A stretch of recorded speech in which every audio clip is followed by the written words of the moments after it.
Hello friends, welcome to our YouTube channel learn with अनैच।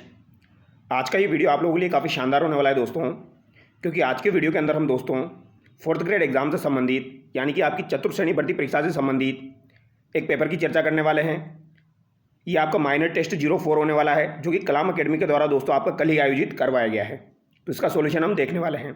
ये paper आपका कल ही आयोजित हुआ है। यहाँ पर आपके 120 सवाल पूछे गए हैं और इन 120 सवालों की आज हम चर्चा करने वाले हैं। पूरे सवाल मैं आपको करवाने वाला हूं। काफ़ी शानदार सवाल यहाँ पर पूछे गए हैं जिनकी हम चर्चा करेंगे। जो भी विद्यार्थी फोर्थ ग्रेड एग्जाम की तैयारी कर रहे हैं, चतुर्थ श्रेणी भर्ती परीक्षा की तैयारी कर रहे हैं, आप इस वीडियो को जरूर देखिए दोस्तों। यहाँ से आपको काफ़ी ज़्यादा फायदा मिलेगा और आप आइडिया लगा पाओगे किस तरीके के सवाल आपके एग्जाम में बन सकते हैं। काफ़ी इंपॉर्टेंट सवाल यहाँ पर होने वाले हैं। तो चलिए दोस्तों, बिना देरी के शुरू करते हैं। पहला सवाल देखिए। पहला सवाल है दोस्तों आपका, राजस्थान का सबसे पहला समयांकित शीतलेश्वर महादेव मंदिर निम्न में से कहाँ स्थित है? तो ये सवाल कल ही मैंने आपको करवाया था दोस्तों। शीतलेश्वर महादेव मंदिर आपका कहाँ पर स्थित है, जिसमें आपका समय का अंकन आपको देखने को मिलेगा। सबसे पहला तो ये आपका झालरापाटन झालावाड़ में स्थित है। ऑप्शन 4 यहाँ पर आपका सही हो जाएगा। अगला सवाल देखिए। मयूराकृति होने के कारण राजस्थान के किस गढ़ को मयूरध्वज गढ़ कहा जाता है? तो किस गढ़ को दोस्तों मयूरध्वज गढ़ कहा जाता है? तो ये किसे कहा जाता है दोस्तों? तो ये आपके मेहरानगढ़ दुर्ग को कहा जाता है। ऑप्शन 3 यहाँ पर आपका करेक्ट हो जाएगा। मेहरानगढ़ दुर्ग का निर्माण आपके राव जोधा के द्वारा करवाया गया था दोस्तों 1459 ईस्वी में। वो भी आप याद रखिएगा। अगला सवाल देखिए। नाना साहब का झालरा एवं इब्राहिम का झालरा नामक जलाशय अवस्थित है। तो नाना साहब का झालरा और इब्राहिम का झालरा आपका कहाँ पर है? तो ये आपका तारागढ़ अजमेर में स्थित है। ऑप्शन 2 यहाँ पर आपका सही हो जाएगा। अगला सवाल देखिए। यहाँ पर आपको सुमेलित करना है दोस्तों। खजुराहो सोमेश्वर मंदिर दिया गया है, तो ये आपका किराड़ो में हो जाएगा। हर्षद माता का मंदिर आपका दोस्तों आबानेरी में हो जाएगा। तो ए में आपका 1 है, बी में आपका 2 है। जूना पत्रसर मंदिर आपका कहाँ पर हो जाएगा दोस्तों? तो ये आपका बाड़मेर में हो जाएगा। और पारानगर मंदिर आपका अलवर में हो जाएगा। यानी कि यहाँ पर आपका राइट आंसर जो हो जाएगा वो 1 2 3 4 हो जाएगा। तो क्वेश्चन नंबर 4 में आपका राइट आंसर ऑप्शन 1 होगा। तो याद रखिएगा, पारानगर मंदिर आपका अलवर में है और जूना पत्रसर मंदिर आपका बाड़मेर में है। अगला सवाल देखिए। निम्न में से किस झील में सवाई जयसिंह ने जल महल का निर्माण करवाया था? तो जल महल का निर्माण दोस्तों आपका जयपुर में करवाया गया था सवाई जयसिंह के द्वारा।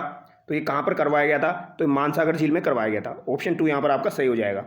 नेहरी, कठोर और राठी किस बोली के रूप है? तो नेहरी, कठोर और राठी ये किस बोली के रूप है आपके दोस्तों?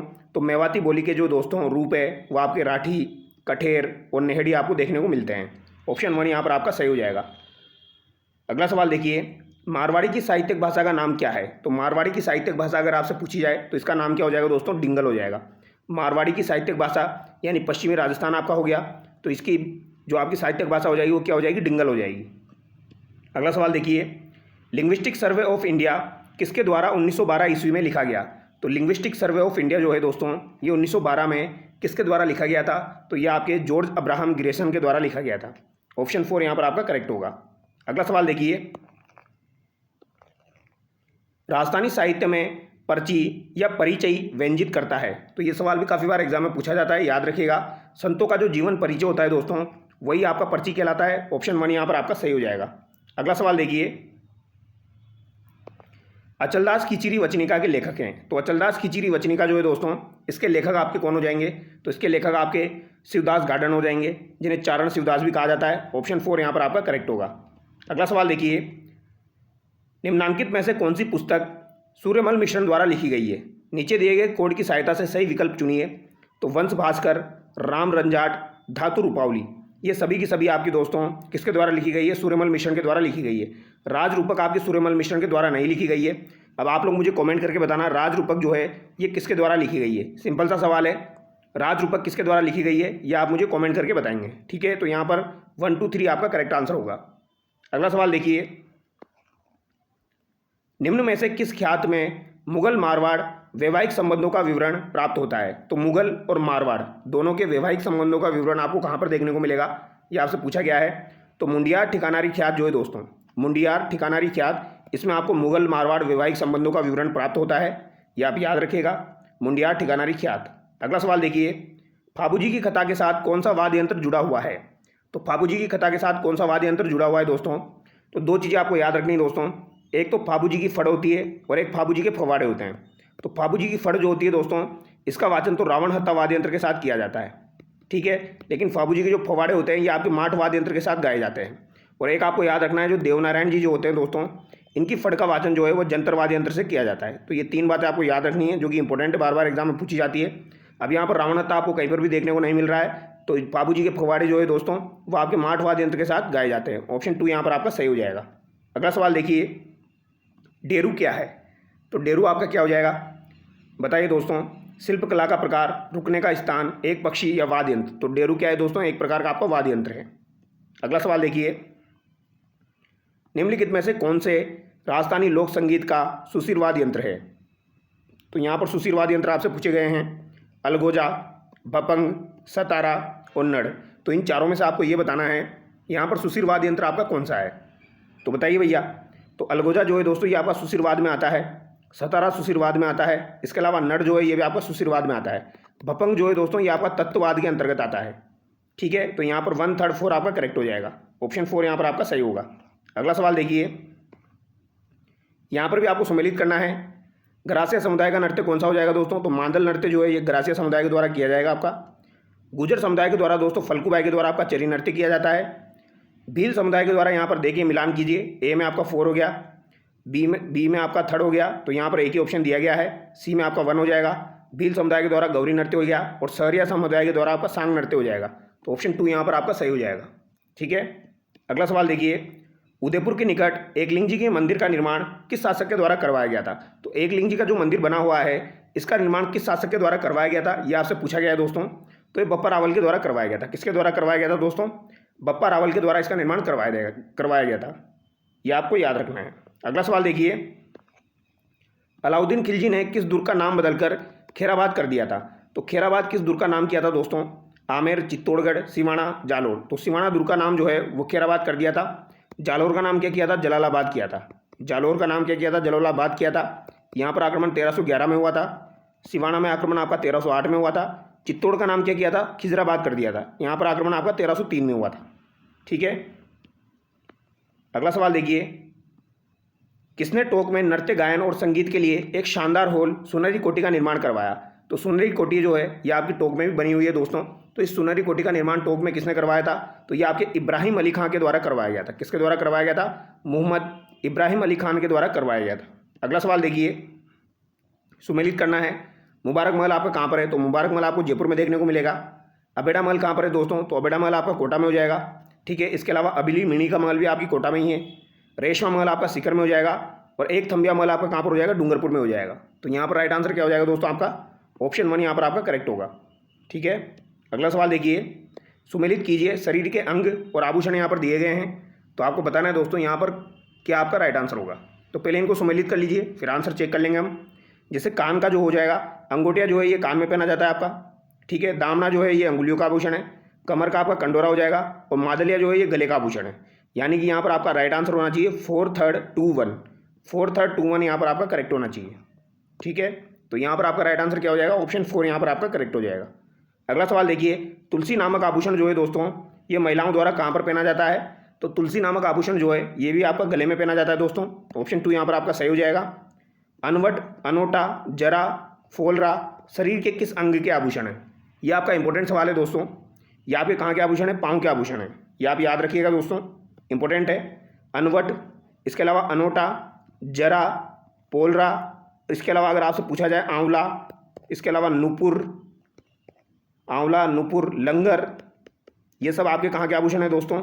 इसके अलावा एक नेवरी पूछा जाता है, तो ये सब आपके पैर के आभूषण है। ठीक है, अनवट, अनोटा, जरा, फोलरा, आंवला, नुपुर, लंगर, नेवरी, ये सब आपके पैर के आभूषण हो जाएंगे। अगला सवाल देखिए, राजस्थान की संस्कृति में ओरण संबंधित है, तो ओरण किससे संबंधित है दोस्तों? ये आपको बताना है। तो ओरण जो है ये पर्यावरण संरक्षण की एक परंपरा है दोस्तों। एक पवित्र उपवन जो आपका होता है उसे ओरण कहा जाता है। ऑप्शन 2 यहाँ पर आपका सही हो जाएगा। राजस्थान के किस लोक देवता ने अपनी पत्नी की प्रेरणा से योग साधना की दीक्षा ली थी? तो ये किसके द्वारा ली गई थी दोस्तों? तो ये आपको बहुत अच्छे से पता होगा दोस्तों। मल्लीनाथ जी की जो पत्नी थी रूपा दे, इनके कहने पर यानी कि इनकी प्रेरणा से दोस्तों मल्लीनाथ जी ने योग साधना की दीक्षा ली थी। ऑप्शन 2 यहाँ पर आपका करेक्ट होगा। तिलवाड़ा बाड़मेर में इनका मंदिर बना हुआ है। चैत्र महीने में इनका मेला लगता है, वो भी आप याद रखना। सुमेलित कीजिए। जहर पीर की उपाधि गोगा जी को दी जाती है। शिव का अवतार तेजा जी को कहा जाता है। लक्ष्मण का अवतार फाबू जी को कहा जाता है। राम सा पीर आपके रामदेव जी को कहा जाता है। तो राइट आंसर आपका क्या हो जाएगा? ऑप्शन 3 यहाँ पर आपका सही हो जाएगा। अगला सवाल देखिए, रणथंभौर में गणेश जी का मेला किस माह में भरता है? तो गणेश जी का मेला दोस्तों आपको पता होगा भाद्रपद शुक्ल पक्ष की चतुर्थी को भरता है। ऑप्शन 1 यहाँ पर आपका करेक्ट हो जाएगा। ठीक है, याद रखना एकमात्र चतुर्थी है जो कि आपकी शुक्ल पक्ष में आती है, बाकी जितनी भी चतुर्थी है ना दोस्तों वो आपकी सारी की सारी कृष्ण पक्ष में आती है। तो जब भी आपको चतुर्थी को लेकर सवाल पूछा जाए तो एक ही चतुर्थी है जो कि आपकी शुक्ल पक्ष में आती है, आप ऑप्शन एलिमिनेट कर सकते हो। ठीक है, तो यहाँ पर ऑप्शन 1 जो है ये आपका करेक्ट होगा। भाद्रपद शुक्ल पक्ष की चतुर्थी को आपकी गणेश चतुर्थी होती है और रणथंभौर में आपकी गणेश जी का मेला लगता है। कार्तिक पूर्णिमा को कपिल धारा का मेला कहाँ आयोजित होता है? तो एक तो आपका दोस्तों कपिल मुनि का मेला है, एक आपका कपिल धारा का मेला है। तो कपिल धारा का मेला जो है ये सहरिया 12 में आपका लगेगा। ठीक है, ऑप्शन 1 यहाँ पर आपका करेक्ट हो जाएगा। और कपिल मुनि का मेला जो है ये कोलायत बीकानेर में लगता है। हालांकि दोनों मेले जो है ये आपकी कार्तिक पूर्णिमा में लगते हैं, दोनों महीने जो है ये आपकी कार्तिक पूर्णिमा में लगते हैं, दोनों मेले ये आप याद रखिएगा। और पुष्कर का मेला भी आपका कार्तिक पूर्णिमा को लगता है, यानी कि पुष्कर का मेला, कपिल धारा का मेला, इसके अलावा कपिल मुनि का मेला, तीनों मेले आपके जो है कार्तिक पूर्णिमा को ही लगते हैं। अगला सवाल देखिए, सीकर में खाटू श्याम जी मेले का आयोजन कब होता है? तो कब से कब तक दोस्तों आपके खाटू श्याम जी के मेले का आयोजन होता है ये आपसे पूछा गया है। तो ये तो आपको बहुत अच्छे से पता होगा, फाल्गुन शुक्ल एकादशी से द्वादशी तक, फाल्गुन के महीने की शुक्ल एकादशी से द्वादशी तक आपके खाटू श्याम जी मेले का आयोजन होता है दोस्तों, ये आप याद रखिएगा। हारे का सहारा बाबा श्याम हमारा, ठीक है, ये आपको याद रखना है, सुमेलित करना है दोस्तों। सही उत्तर का आपको चयन करना है। महावीर जी आपकी लट्ठमार होली आपको पता होगा। ठीक है, भिनाई में आपकी कौन सी हो जाएगी दोस्तों? कोडामार होली हो जाएगी। बाड़मेर में आपकी पत्थरमार होली हो जाएगी और सांगोद में आपका नान हो जाएगा। तो यहाँ पर सुमेलित कीजिए आप, क्या आंसर आपका होगा दोस्तों? तो यहाँ पर हो जाएगा आपका 3rd 1 4 2, यानी कि यहाँ पर ऑप्शन 4 आपका करेक्ट होगा। ठीक है, अगला सवाल देखिए, क्वेश्चन नंबर 31। ईस्टर के त्यौहार के पीछे ईसाइयों की भावना है। तो ईस्टर के त्यौहार के पीछे ईसाइयों की क्या भावना है? इस दिन क्या हुए थे? ईसा पुनर्जीवित हुए थे। ऑप्शन 4 यहाँ पर आपका करेक्ट हो जाएगा। अगला सवाल देखिए, यहाँ पर भी आपको सम्मिलित करना है। जगरोती बोली जो है दोस्तों ये कहाँ पर बोली जाती है? आपकी करौली में बोली जाती है। ढाटी आपकी बाड़मेर में बोली जाती है। नागरचोल आपकी टोंक में बोली जाती है और धावड़ी आपकी उदयपुर में बोली जाती है। तो राइट आंसर आपका क्या हो जाएगा? ऑप्शन 1 यहाँ पर आपका सही हो जाएगा। अगला सवाल देखिए, मुख्यतः फड़ चित्रण किस धरातल पर किया जाता है? तो आप लोगों को पता होगा फड़ का जो चित्रण किया जाता है दोस्तों ये आपका कपड़े पर किया जाता है। तो यहाँ पर राइट आंसर आपका क्या हो जाएगा? ऑप्शन 4 यहाँ पर आपका करेक्ट हो जाएगा। पारिभाषिक शब्द मोड़ी, पथवारी, छह फुलिया किस कला के प्रकार से संबंधित है? तो मोड़ी, पथवारी, छह फुलिया ये किस कला के प्रकार से संबंधित है ये आपसे पूछा गया है। तो ये आपके मांडना के प्रकार हो जाएंगे दोस्तों। किसके प्रकार हो जाएंगे? मांडना के आपके प्रकार हो जाएंगे। याद रखिएगा, बोला जाता है ना मोड़ी मांडना, मोड़ी मांडना, यानी मोड़ी का मतलब ये वही है दोस्तों। मोड़ी का मांडना आपने बना दिया, ठीक है। इसके अलावा पथवारी का मांडना बना दिया, छह फुलिया का मांडना बना दिया। तो यहाँ पर ऑप्शन 2 आपका सही हो जाएगा। अगला सवाल देखिए, कावड़ कला के संदर्भ में सही कथनों का चुनाव कीजिए। यह एक लकड़ी से बनी मंदिरनुमा संरचना होती है। तो ये बात तो बिल्कुल सही है दोस्तों, ठीक है। यह अपनी रंग बिरंगी और कथानक शैली के लिए प्रसिद्ध है। तो ये दोनों बातें यहाँ पर बिल्कुल सही है। श्रीलाल जोशी इस कला के पारंपरिक व प्रसिद्ध कलाकार है। तो ये बात गलत हो जाएगी, क्योंकि श्रीलाल जोशी जो है दोस्तों इनका संबंध तो आपका फट चित्रकला से है, ठीक है। इनका संबंध तो आपका फट चित्रकला से हो जाएगा। तो 1 और 2 यहाँ पर आपका करेक्ट होगा। मांगीलाल मिस्त्री जो है दोस्तों, मांगीलाल मिस्त्री, तो मांगीलाल मिस्त्री का संबंध आपका किससे हो जाएगा? इनका संबंध आपका दोस्तों कावड़ कला से हो जाएगा। तो ये नाम आप याद रखना, ये नाम काफ़ी बार पूछा जाता है, मांगीलाल मिस्त्री। आगे देखिए, राजस्थानी लोक संस्कृति में चरभर, नरछरी, चौपड़ चौसर आदि क्या है? तो चरभर, नरछरी, चौपड़ चौसर ये क्या हो जाएंगे? मनोरंजन के प्रकार हो जाएंगे, पारंपरिक खेल आपके हो जाएंगे। तो गाँवों में मनोरंजन के प्रकार पारंपरिक खेल हो जाएंगे चरभर, नरछरी, चौपड़ चौसर। ऑप्शन 2 यहाँ पर आपका बिल्कुल सही हो जाएगा। अगला सवाल देखिए, लोकनाट्य रम्मत का मुख्य वाद्य क्या है? तो रम्मत जो है दोस्तों ये आपका बीकानेर जैसलमेर में किया जाता है, मेनली आपका बीकानेर में किया जाता है। और इसका प्रमुख वाद्य यंत्र आपका क्या हो जाएगा दोस्तों? नगाड़ा हो जाएगा। ऑप्शन 1 यहाँ पर आपका सही हो जाएगा। और ये याद रखना आपका क्या हो जाएगा? रम्मत का प्रमुख वाद्य यंत्र नगाड़ा हो जाएगा। अगला सवाल देखिए, ख्याल व उससे संबंधित क्षेत्र का कौन सा युग्म सही सुमेलित नहीं है? तो यहाँ पर कौन सा सही सुमेलित नहीं है? कुचामनी ख्याल शेखावटी दिया गया है, हेला ख्याल दौसा, कन्हैया ख्याल करौली, तुर्रा कलंगी ख्याल चित्तौड़गढ़ यहाँ पर दिया गया है। तो यहाँ पर कुचामनी ख्याल जो दिया गया है दोस्तों ये आपका शेखावटी ना होकर कुचामन होना चाहिए यहाँ पर, ठीक है, क्योंकि कुचामन सिटी का जो है लोकप्रिय है कुचामनी ख्याल। हेला ख्याल दौसा सही है, कन्हैया ख्याल करौली सही है, तुर्रा कलंगी चित्तौड़गढ़ सही है। अगला सवाल देखिए, अब्दुल करीम खान निहंग का संबंध राजस्थान के किस लोकनाट्य परंपरा से है? तो करीम खान निहंग का संबंध किससे हो जाएगा दोस्तों? चार बेत से हो जाएगा। ऑप्शन 2 यहाँ पर आपका बिल्कुल सही हो जाएगा, ठीक है। चार बेत आपकी कहाँ की हो जाएगी? टोंक की हो जाएगी दोस्तों, ठीक है। टोंक में ये फेमस है आपकी चार वेद पर्सिया से लाई गई थी। तो अब्दुल करीम खान निहंग का संबंध किससे हो जाएगा? चार वेद से हो जाएगा। अगला सवाल देखिए, रम्मत लोकनाट्य को निभाने वाले पात्र को किस रूप में जाना जाता है? तो रम्मत लोकनाट्य को निभाने वाले पात्र को खिलार के रूप में जाना जाता है। ठीक है, खेलर या खिलार कहा जाता है, याद रखिएगा, खेलर या खिलार। निम्न में से मारवाड़ क्षेत्र का लोक नृत्य नहीं है। तो मारवाड़ क्षेत्र का लोक नृत्य आपका कौन सा नहीं है, ये आपको बताना है दोस्तों। तो अग्नि नृत्य बीकानेर का है, ढोल नृत्य आपका जालोर का है, गुल्ला नृत्य मारवाड़ का है। तो ये तीनों नृत्य लगभग आपके मारवाड़ क्षेत्र में ही आते हैं।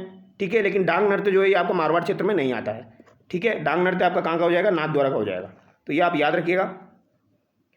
तेरह थाली नृत्य के संबंध में असत्य कथन आपको बताना है। यह नृत्य कामड़ पंथ की महिलाओं द्वारा किया जाता है। तो ये बात तो सही है, इसमें कोई डाउट नहीं होना चाहिए। मंजीरा, तानपुरा, चौतारा, तो ये तीन वाद्य यंत्र आपको याद रखने हैं, इनको लाइन से याद कर लीजिए। मंजीरा, तानपुरा, चौतारा, मंजीरा, तानपुरा, चौतारा इस नृत्य के प्रमुख वाद्य यंत्र है, क्योंकि ये तीनों एग्जाम में पूछे जाते हैं। एक बार तो एग्जाम में ये भी पूछा गया था, तेरह थाली नृत्य में कौन सा वाद्य यंत्र यूज में नहीं लिया जाता है, और ये तीनों ऑप्शन में थे, मंजीरा, तानपुरा, चौतारा और एक और था। ठीक है, इस नृत्य के दौरान पुरुष कलाकारों को गणगौर कहा जाता है। तो ये बात आपकी गलत हो जाएगी, क्योंकि तेरह थाली नृत्य के दौरान दोस्तों पुरुष कलाकारों को गणगौर नहीं कहा जाता है। मांगी बाई और लक्ष्मण दास इस नृत्य के प्रमुख कलाकार है। तो ये बात भी आपकी सही हो जाएगी, यानी कि यहाँ पर आपका ऑप्शन थर्ड गलत हो जाएगा। अगला सवाल देखिए, लोकगीत हमारी संस्कृति के पहरेदार हैं, यह कथन किसका है? तो दोस्तों यहाँ पर दो कथन आते हैं, एक कथन तो ये वाला आता है और एक कथन और है जो कि आपका देवेंद्र सत्यार्थी का था। ये वाला कथन जो है, लोकगीत हमारी संस्कृति के पहरेदार है, तो पहरेदार वाली बात तो दोस्तों महात्मा गांधी जी के द्वारा कही गई है। ठीक है, तो यहाँ पर तो आपका राइट आंसर महात्मा गांधी हो जाएगा। लेकिन एक कथन और है आपका देवेंद्र सत्यार्थी का, अभी मुझे याद नहीं आ रहा है, नहीं तो मैं आपको बता देता। मैंने 2-3 दिन पहले एक वीडियो में आपको बताया था, देवेंद्र सत्यार्थी के द्वारा भी लोकगीत को लेकर एक लाइन कही गई थी, वो भी एग्जाम में पूछी जाती है। तो अगर आप में से किसी को पता है तो कमेंट करके बताना। आगे देखिए, निम्न में से कौन सा गीत विवाह से संबंधित नहीं है? तो विवाह से संबंधित गीत आपका कौन सा नहीं है? सीटने, छेड़ा, सेवरो, कामण। तो यहाँ पर विवाह से संबंधित गीत आपका कौन सा नहीं है, ये आपको बताना है। तो छेड़ा जो है दोस्तों ये आपका विवाह से संबंधित नहीं है। सीटने संबंधित है, सेवरो संबंधित है, कामण संबंधित है, छेड़ा यहाँ पर संबंधित नहीं है दोस्तों। अगला सवाल देखिए, निम्न में से असुमेलित युग्म है। तो यहाँ पर असुमेलित युग्म कौन सा है? चांद बावड़ी टोंक दिया गया है, जो कि गलत हो जाएगा आपका। नौलखा बावड़ी डूंगरपुर में है, पन्ना मेना की बावड़ी आमेर में है, और त्रिमुखी बावड़ी उदयपुर में है, जिसका निर्माण राम रस दे के द्वारा करवाया गया था। किसके द्वारा? राम रस दे के द्वारा करवाया गया था, जो कि राज सिंह की पत्नी थी। गेटोर की छतरिया कहाँ पर स्थित है दोस्तों? तो ये आपकी जयपुर में स्थित है और एक कछवा वंश से संबंधित है। पटवो की हवेली जैसलमेर का निर्माण किसने करवाया था? तो ये आपके गुमान चंद के द्वारा करवाया गया था दोस्तों। किसके द्वारा करवाया गया था? गुमान चंद के द्वारा अपने 5 बेटों के लिए दोस्तों पटवो की हवेली का निर्माण करवाया गया था। अगला सवाल देखिए, राजस्थान के किस महल के बारे में फर्ग्यूसन ने कहा है कि राजपुताने का यह सबसे बड़ा महल तथा लंदन के विंडसर महल की तरह विशाल है? तो विंडसर महल की संज्ञा किसे दी गई है? तो ये मैंने आपको कल भी बताया था। यहाँ पर आपका राइट आंसर क्या हो जाएगा? सिटी पैलेस उदयपुर हो जाएगा। मारवाड़ में कसुमल वस्त्रों का प्रचलन रहा है, जो प्राय रंग के होते हैं। तो कसुमल वस्त्र जो होते हैं ये आपके लाल रंग के होते हैं दोस्तों। कैसे होते हैं? लाल रंग के आपके होते हैं, याद रखना, पूछा जा चुका है। निम्न में से असुमेलित युग्म है। तो यहाँ पर असुमेलित युग्म कौन सा है? बगलबंडी स्त्रियों का ऊपरी वस्त्र, दामनी स्त्रियों की ओढ़नी, चीर पटोरी साड़ी का प्रकार, अंगरखी पुरुषों का ऊपर का वस्त्र। तो यहाँ पर आपको सही बताना है दोस्तों, बताइए, यानी गलत युग्म कौन सा है? तो दामनी स्त्रियों की ओढ़नी होती है, ये तो सही है। चीर पटोरी जो है साड़ी का प्रकार होता है, ये भी सही है। अंगरखी आपके पुरुषों के ऊपर का वस्त्र होता है, ये भी सही है। एक आपको याद रखना है, ब्रिचेस। ब्रिचेस जो होता है ये पुरुषों के नीचे का वस्त्र होता है, यानी कमर से नीचे का वस्त्र तो ब्रिचेस होता है, और कमर से ऊपर का वस्त्र आपका अंगरखी होता है। तो ये अंगरखी और ब्रिचेस में कंफ्यूज होते हैं बच्चे, तो ये आपको ध्यान रखना है। बगलबंडी जो दिया गया है ये गलत है, यहाँ पर स्त्रियों का ऊपरी वस्त्र। ठीक है, निम्न में से कौन सा एक आदिवासी महिलाओं का परिधान है? तो आदिवासी महिलाओं का परिधान यहाँ पर आपका कौन सा हो जाएगा भैया? ये कौन सा हो जाएगा? आपका कच्छाबू हो जाएगा। आदिवासी महिलाओं के द्वारा कच्छाबू पहना जाता है, क्योंकि देपाड़ा और खोयतू तो जो है ये तो आपके पुरुषों के वस्त्र हैं। आगे देखिए, लोक देवता देवनारायण जी के संदर्भ में सही कथनों की पहचान कीजिए। इनके मंदिर में मूर्ति के स्थान पर ईंटों की पूजा की जाती है। तो ये बात बिल्कुल सही है दोस्तों, इनके मंदिर में मूर्ति नहीं होती है, ईंटों की पूजा की जाती है। नीम के पेड़ के नीचे ईंटें रखी जाती है, और इन्हें औषधि का देवता भी कहा जाता है। क्या कहा जाता है इन्हें? औषधि का देवता भी इन्हें कहा जाता है। ठीक है, तो ऑप्शन 1 तो यहाँ पर बिल्कुल सही है, यानी ये पहला कथन तो बिल्कुल सही है। ठीक है, इनके भजन गाने हेतु अलगोजा वाद्य यंत्र का प्रयोग किया जाता है। तो ये बात भी बिल्कुल सही है, इनके भजन गाने के लिए अलगोजा वाद्य यंत्र को यूज में लिया जाता है दोस्तों, ये बात भी सही है। आसिंद में प्रतिवर्ष भाद्रपद शुक्ल सप्तमी को इनका विशाल मेला लगता है। ठीक है, तो ये आपको याद रखना है दोस्तों, भाद्रपद शुक्ल पक्ष की सप्तमी को आपके देवनारायण जी का विशाल मेला लगता है। कहाँ पर? आसिंद भीलवाड़ा में। तो ये बात भी बिल्कुल सही है, तीनों बातें बिल्कुल सही है और तीनों बातें इंपॉर्टेंट है। भाद्रपद शुक्ल सप्तमी भी आपको याद रखना है। ऑप्शन 4 यहाँ पर आपका सही हो जाएगा। अगला सवाल देखिए, निम्न में से कृष्ण अष्टमी को कौन सा त्यौहार मनाया जाता है? तो कृष्ण जन्माष्टमी को कौन सा त्यौहार होता है दोस्तों? कृष्ण का जन्मोत्सव होता है आपका। ऑप्शन 1 यहाँ पर सही हो जाएगा। ठीक है, निम्न में से कौन सी रस्म का संबंध मृत्यु से नहीं है? डुकाऊ, आदेड़ा, भदर, पानीवाड़ा। तो भदर और पानीवाड़ा का संबंध तो आपका मृत्यु से हो जाएगा। अब डुकाऊ और आदेड़ा में आपको देखना है किसका संबंध आपका मृत्यु से नहीं है। तो यहाँ पर आपका दोस्तों डुकाऊ जो है इसका संबंध आपका मृत्यु से नहीं है। आदेड़ा जो है इसका संबंध भी आपका मृत्यु से है, भदर का भी है और पानीवाड़ा का भी है। ठीक है, एक बार तो एग्जाम में ये भी पूछा गया था भदर का संबंध किससे है, तो भदर का संबंध किससे हो जाएगा आपका दोस्तों? मृत्यु से हो जाएगा। ये आपको याद रखना है। इस तरीके से भी पूछा जा सकता है, पानीवाड़ा, आदेड़ा इंडिविजुअल देके भी पूछे जा सकते हैं। आगे देखिए, राजस्थान संस्कृति में खोड़िया क्या है? तो खोड़िया क्या है दोस्तों? खोड़िया आपसे पूछा गया है, तो खोड़िया आपका क्या हो जाएगा? तो दूल्हे की बारात प्रस्थान के बाद घर की स्त्रियों द्वारा लोकनाट्य के रूप में एक नकली विवाह का आयोजन होता है। तो नकली विवाह जो किया जाता है दोस्तों वही आपका खोड़िया कहलाता है। यानी कि यहाँ पर 2 जो है ये आपका बिल्कुल सही हो जाएगा।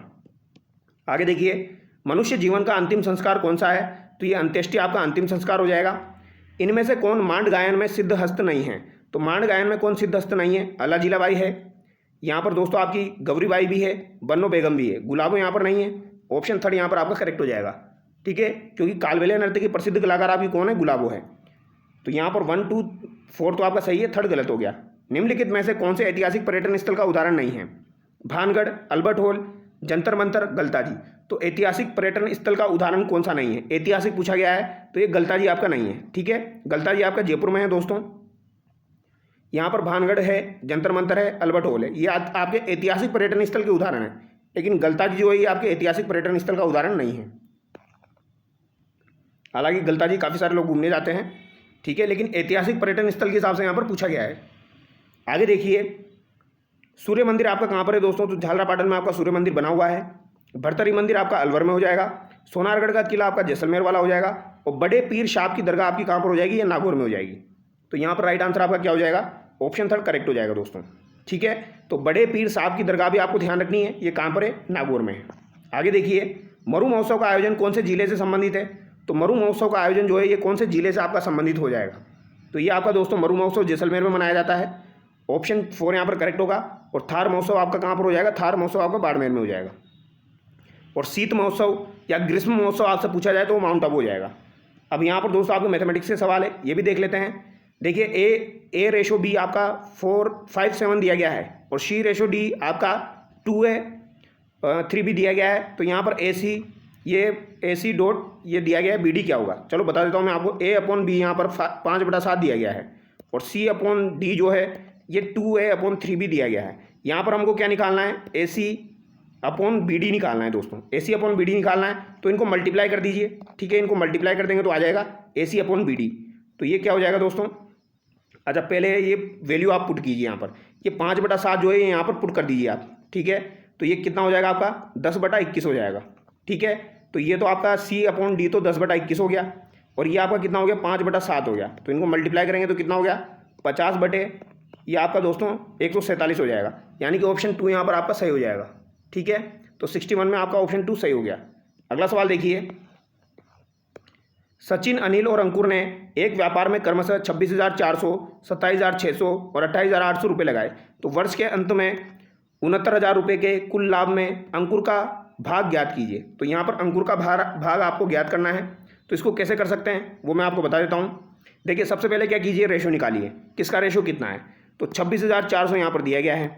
इसके अलावा आपको दिया गया है 27,600। तो सबसे पहले रेशो निकालना पड़ेगा आपको, किसका रेशो कितना है। तो यहाँ से रेशो आपका निकल गया 264, 276, 288।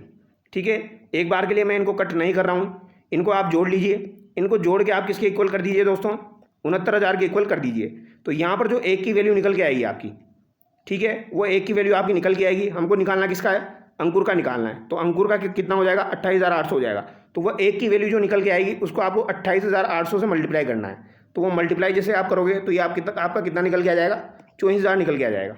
ठीक है, पहले पॉइंट में आएगा, फिर जैसे आप मल्टीप्लाई करोगे एग्जैक्ट 24,000 आपका निकल के आ जाएगा। अगला सवाल देखिए, यदि A और B का अनुपात 3:4 है तो A और B का 3:4 है और B और C का अनुपात जो है वो 12/13 है। तो A और C का अनुपात आपको निकालना है, A और C का। ठीक है, तो इनको भी मल्टीप्लाई कर दीजिए, तो A B upon B C आपका हो जाएगा। तो ये 3/4 और 12/13 आपका हो गया। ठीक है, बी से बी कैंसिल हो गया, तो ए अपॉन सी आपका आ जाएगा। अब यहाँ पर 4 से ये कितनी बार कट गया, 3 बार आपका कट गया। ठीक है, तो ये कितना हो गया, 9/13 आपका हो गया। तो यानी 9/13 आपका आंसर हो जाएगा। ऑप्शन 2 यहाँ पर आपका सही हो जाएगा। अगला सवाल देखिए, टोनू मोनू से 10% ज़्यादा निवेश करता है और सोनू मोनू से 10% कम निवेश करता है। यदि तीनों व्यक्तियों का कुल निवेश 60,000 रुपये है तो सोनू का निवेश है। तो ये सवाल जो है दोस्तों, इसका आंसर आप कमेंट करके बताएंगे। ठीक है, सिंपल सा सवाल है, किसी एक की वैल्यू मान लेना। जैसे मोनू जो है, टोनू जो है मोनू से 10% ज़्यादा निवेश करता है, तो मोनू का मैंने 100 मान लिया, तो टोनू का कितना हो जाएगा, टोनू का 110 हो जाएगा। फिर सोनू मोनू से 10% कम निवेश करता है, यानी कि इससे 10% कम निवेश करेगा, तो ये आपका यहाँ पर 90 हो गया। तो इनको जोड़ के आपको 60,000 की इक्वल करना है, आपका आंसर निकल के आ जाएगा। ठीक है, अगला सवाल देखिए, दो संख्याएं हैं 2:3 में, यदि पहली संख्या में से 2 घटाया जाए तो इसको 2x और 3x आप मान लीजिए थोड़े टाइम के लिए, 2x या 3x। ठीक है, अब पहली संख्या में से आपको 2 घटाना है, तो पहली संख्या में से आपने 2 घटा दिया और दूसरी संख्या में आपको क्या करना है, 2 जोड़ देना है। और फिर इनका अनुपात कितना हो जाता है, तो इनका अनुपात आपका 1:2 हो जाता है। तो इनको बटे में लिख दीजिए, बटे में लिख लेते हैं अपन। सबसे पहले क्या किया, 2x माइनस, इसको 2x मान लिया, इसको 3x मान लिया और इसमें से 2 घटा दिया। ठीक है, फिर दूसरी संख्या जो है हमने क्या मानी है, दूसरी संख्या हमने 3x मानी है, तो 3x में से हमने क्या कर दिया, 2 जोड़ दिया, तो ये 1/2 हो गया। ठीक है, इसको सोल्व करोगे तो यहाँ पर x की वैल्यू निकल के आ जाएगी। तो ये कितना हो गया, 4x माइनस 4 हो गया, यहाँ पर 3x प्लस 2 आपका हो गया। 4x में से 3x जाएगा तो यहाँ पर x हो जाएगा, 4 उधर जाएगा तो ये 6 हो गया, यानी x की वैल्यू 6 निकल के आ जाएगी।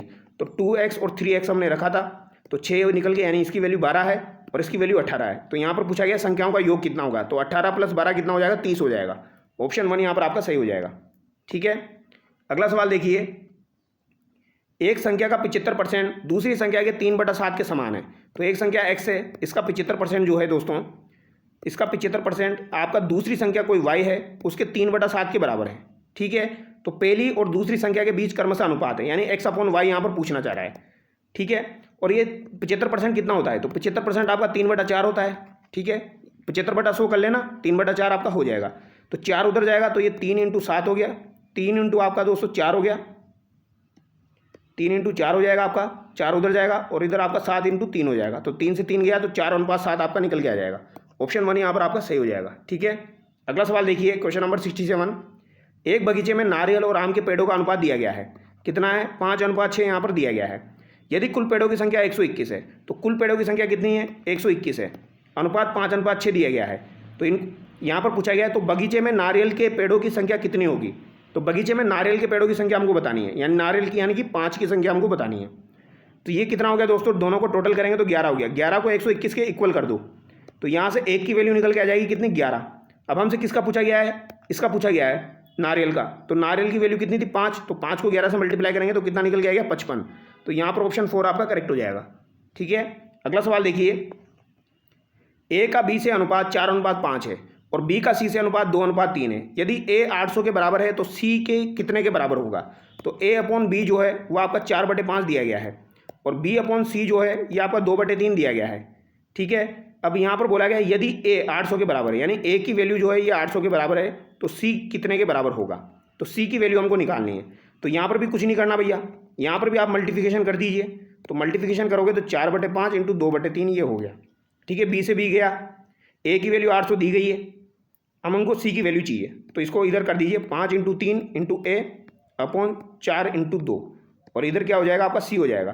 तो ये तो आपका कितना हो गया, 15, ये कितना हो गया आपका 8, A की वैल्यू कितनी थी 800, तो ये कितना हो गया, कटेगा तो 100 और 15 × 100 करेंगे तो 1500 हो जाएगी। तो ऑप्शन 3 यहाँ पर आपका करेक्ट हो जाएगा।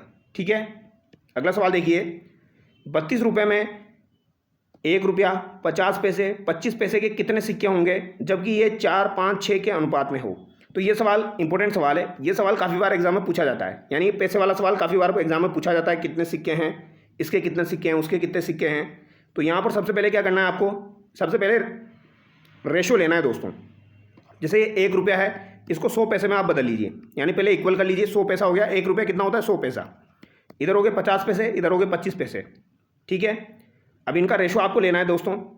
ठीक है, जैसे कि ये 4:5:6 में आपका दिया गया है, तो इसका रेशो ले लीजिए आप, कितना हो गया ये आपका जैसे ये 400 हो गया, ये आपका कितना हो जाएगा 250 हो गया, ये आपका कितना हो जाएगा 25 × 6 करेंगे तो दोस्तों 150 हो जाएगा।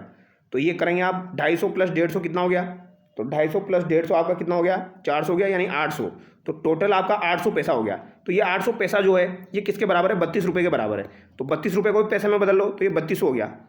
2 जीरो से 2 जीरो गई आपकी, 8 से 32 कितनी बार जाएगा, 4 बार जाएगा। तो 1 किसके बराबर हो गया, 4 के बराबर हो गया। यहाँ पर क्या पूछा गया हमसे, यहाँ पर पूछा गया है कितने सिक्के होंगे, किसके कितने सिक्के होंगे, तो ये आपको बताना है दोस्तों। तो यहाँ पर ये जो 4 आया है, 1 4 के बराबर है, तो 4 5 6 यहाँ पर दिया गया है। तो यहाँ पर आपका राइट आंसर क्या हो जाएगा दोस्तों, 4:5:6 दिया गया है। तो इसको 4 से मल्टीप्लाई करेंगे तो 16, इसको 4 से मल्टीप्लाई करेंगे तो 20, इसको 4 से मल्टीप्लाई करेंगे तो 24, क्योंकि 1 हमारा 4 के बराबर है। तो 4 किसके बराबर हो जाएगा, 16 के। ऑप्शन 1 यहाँ पर आपका सही हो जाएगा। इस तरीके से आप इस सवाल को कर सकते हो। बाकी सबका अपना अपना तरीका होता है दोस्तों, आपको जो तरीका सही लगे उससे आप कीजिए, आंसर आना चाहिए बस। दो संख्याएं 3:4 के अनुपात में है, उसमें कितना जोड़ा जाए कि वो अनुपात बदलकर 4:5 हो जाए, ये आपसे पूछा गया है। तो कोई संख्या जो है वो 3/4 में है, अब इसमें कितना जोड़ोगे जो 4 5 हो जाए, तो सिंपल सा है, इसमें 1 जोड़ दो, इसमें 1 जोड़ दो, तो 4/5 हो गया। तो ऑप्शन 2 यहाँ पर आपका करेक्ट हो गया।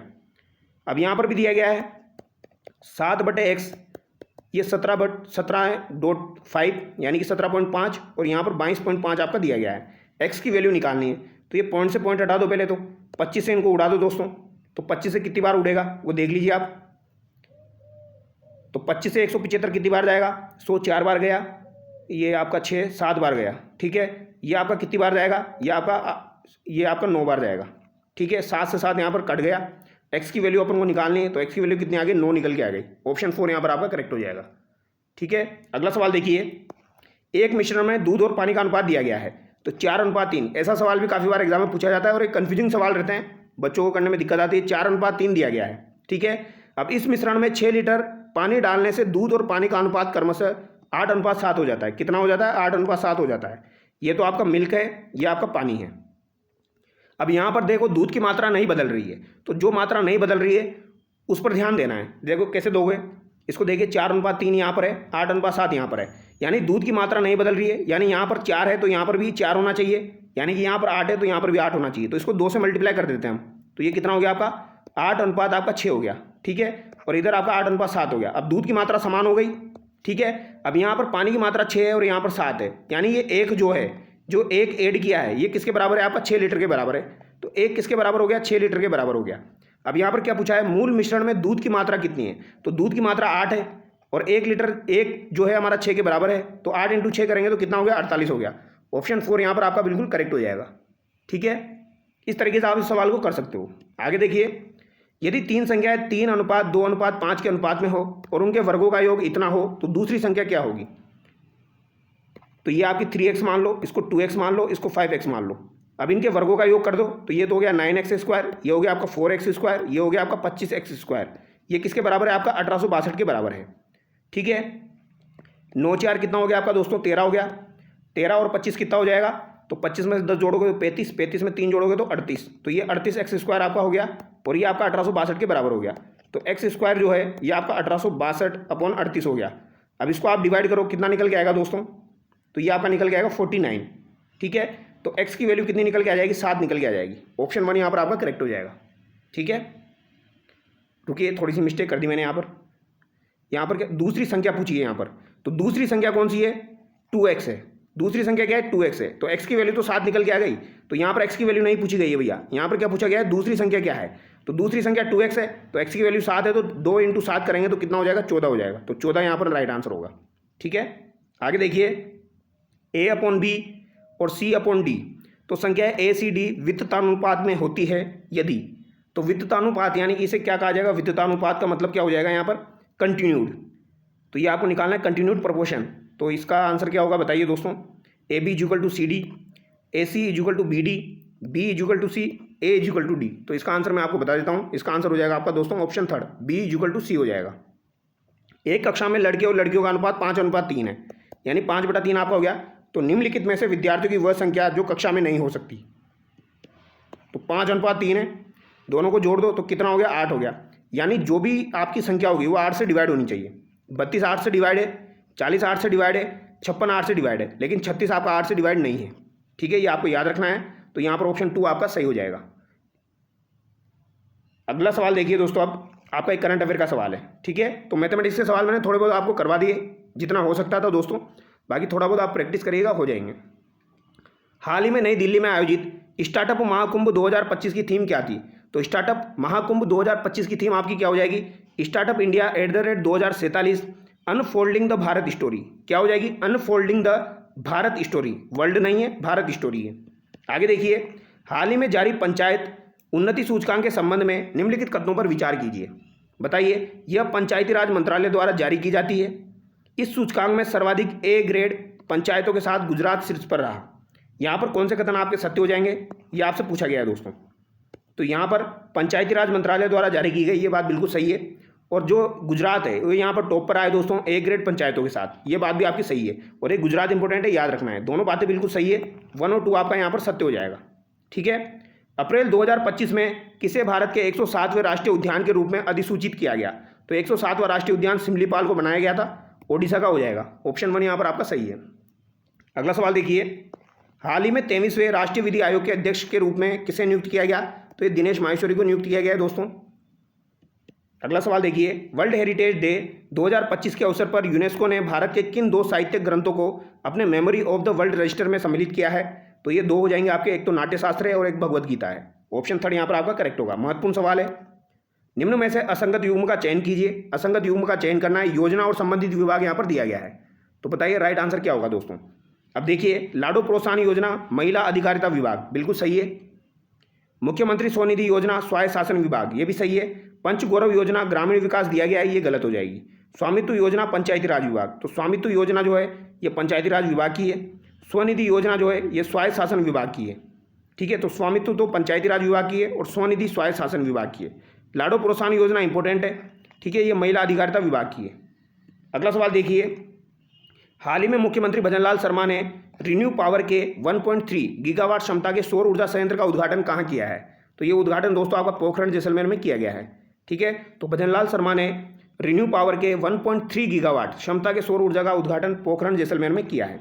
अगला सवाल देखिए, हाल ही में कोटा में आयोजित अंडर-20 राष्ट्रीय कुश्ती चैंपियनशिप में राजस्थान के किस खिलाड़ी ने जूनियर वर्ग फ्री स्टाइल कुश्ती में स्वर्ण पदक जीता है? तो जूनियर वर्ग फ्री स्टाइल कुश्ती में आपका स्वर्ण पदक किसने जीता है, ये आपसे पूछा गया है। तो ये अर्जुन कुमार बिश्नोई ने जीता है। किसने जीता है दोस्तों? अर्जुन कुमार बिश्नोई के द्वारा जीता गया है। अगला सवाल देखिए, हाल ही में DRDO द्वारा laser guided energy weapon system का सफलतापूर्वक परीक्षण किया गया, इसे किस नाम से जाना जाता है?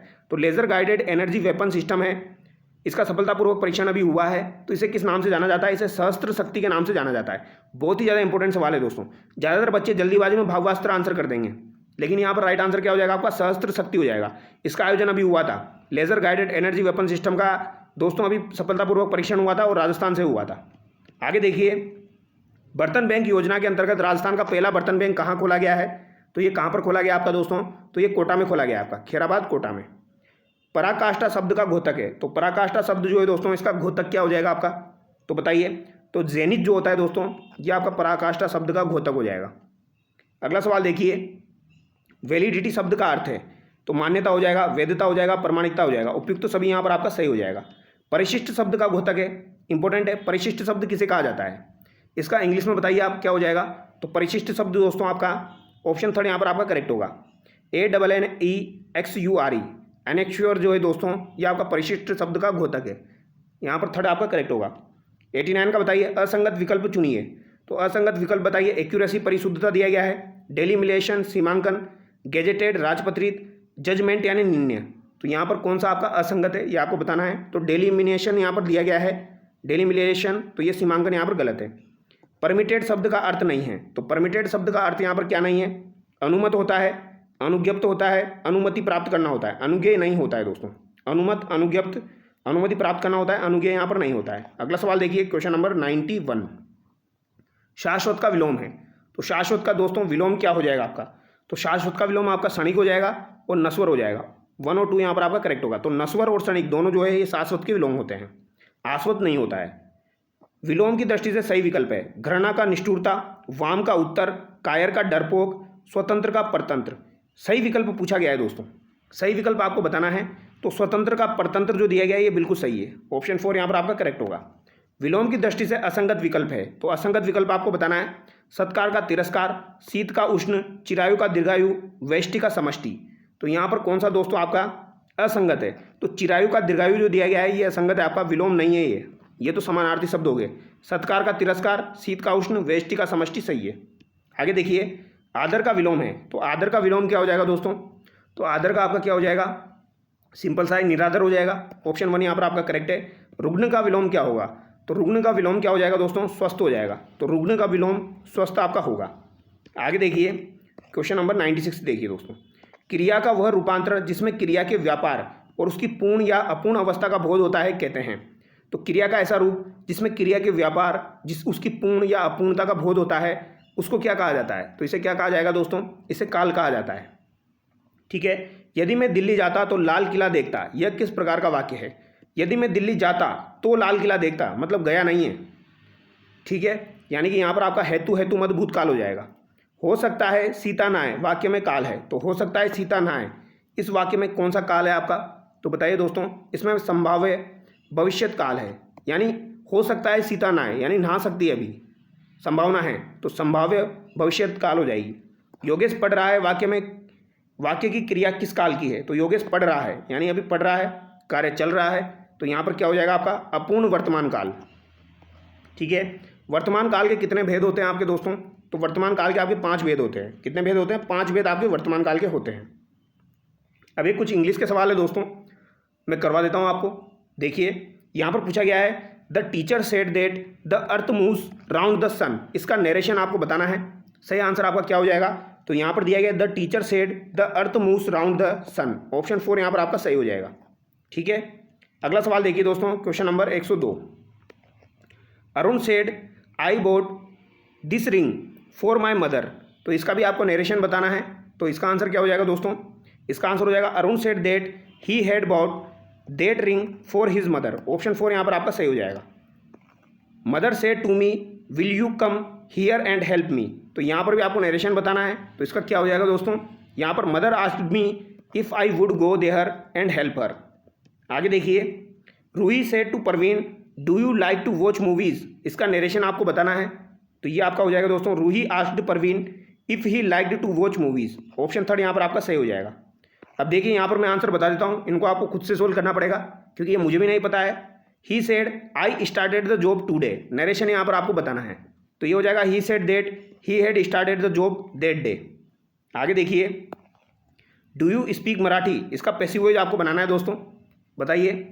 तो यहाँ पर क्या हो जाएगा आपका? Is Marathi spoken by you, is Marathi spoken by you, passive voice करना आसान होता है दोस्तों आपका।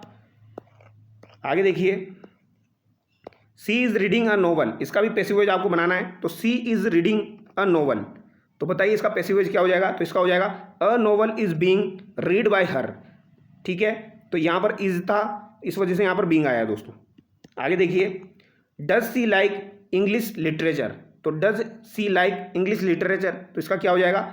Is English literature liked by her.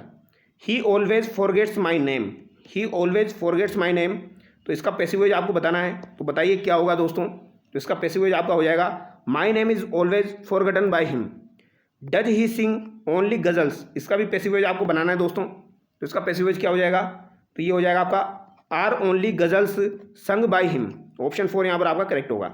I dash दिया गया है माई वर्क येस्टरडे, तो यहाँ पर बताइए क्या आपका करेक्ट आंसर हो जाएगा? तो I finished my work yesterday, I finished my work yesterday.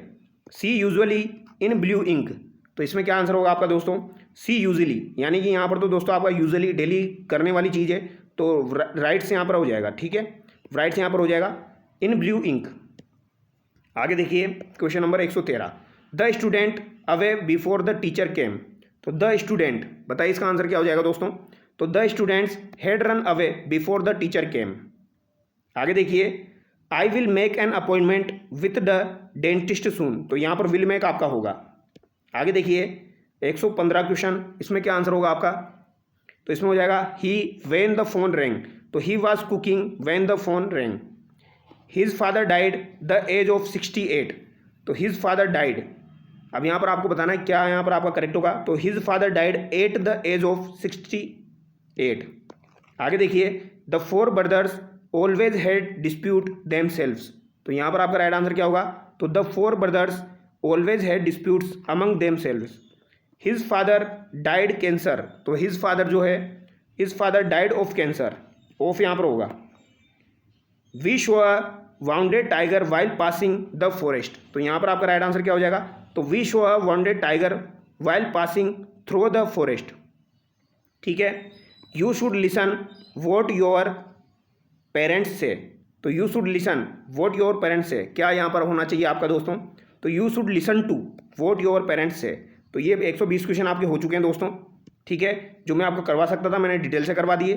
ठीक है, बाकी मैंने यहाँ पर आपको आंसर बता दिए हैं। अगर आपको वाकई में वीडियो अच्छा लगा है तो वीडियो को लाइक करें और चैनल को सब्सक्राइब जरूर करें। Thank you so much.